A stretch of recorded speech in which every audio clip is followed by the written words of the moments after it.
കോഴിക്കോടും ബദൽ സമരമുണ്ട്. അടുത്തൊരു പ്രതികരണം. അയക്കുന്നുണ്ട്, എന്തായാലും കിട്ടുമെന്നാണ് ഞങ്ങളുടെ വിശ്വാസം. അതുകൊണ്ട് ഈ സർവേ നിങ്ങൾ നിർത്തിവെക്കുന്നത് അവസാനിപ്പിക്കണമെന്ന് പറഞ്ഞു.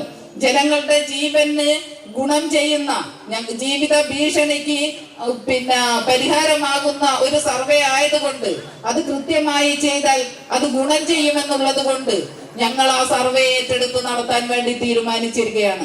അങ്ങനെ സർവേ നടന്നുകൊണ്ടിരിക്കുകയാണ്. ഞാൻ പറഞ്ഞു വന്നത്, ജോലിക്ക് ഒരു കുറവുമില്ല.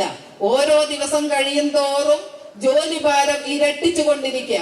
ഇങ്ങനെ വരുന്ന സമയത്താണ് വീണ്ടും പറയുന്നത്, ലെപ്രസി സർവേ, ഈ ശൈലിയിൽ ഉൾപ്പെടുത്തിയ ലെപ്രസി സർവേ തന്നെ വീണ്ടും നിങ്ങൾ ഒരു പുരുഷ വളണ്ടിയറെ കൂട്ടി വീട് വീടാന്തരം കയറി പുരുഷന്മാരെയും ആശാ വർക്കർ സ്ത്രീകളെയും ശരീരമാസകലം പരിശോധിച്ച് ആ ഫോർമാറ്റിൽ രേഖപ്പെടുത്തി പിന്നീട് ആ വീട്ടിൽ മാർക്ക് ചെയ്ത് മുന്നോട്ട് പോകണം.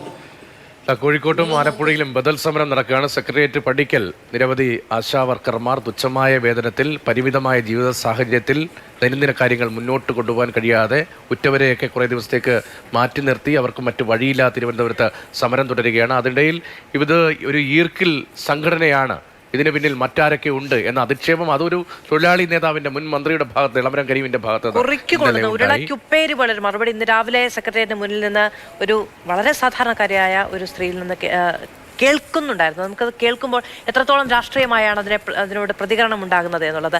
ഇത് ഒരുപക്ഷെ ഈർക്കിലുകൾ ചേർന്ന് 27,000 ഈർക്കിലുകൾ ചേർന്ന് നിൽക്കുന്ന കരുത്ത് ഞങ്ങൾക്കുണ്ട് എന്നവർ പറയുകയാണ്.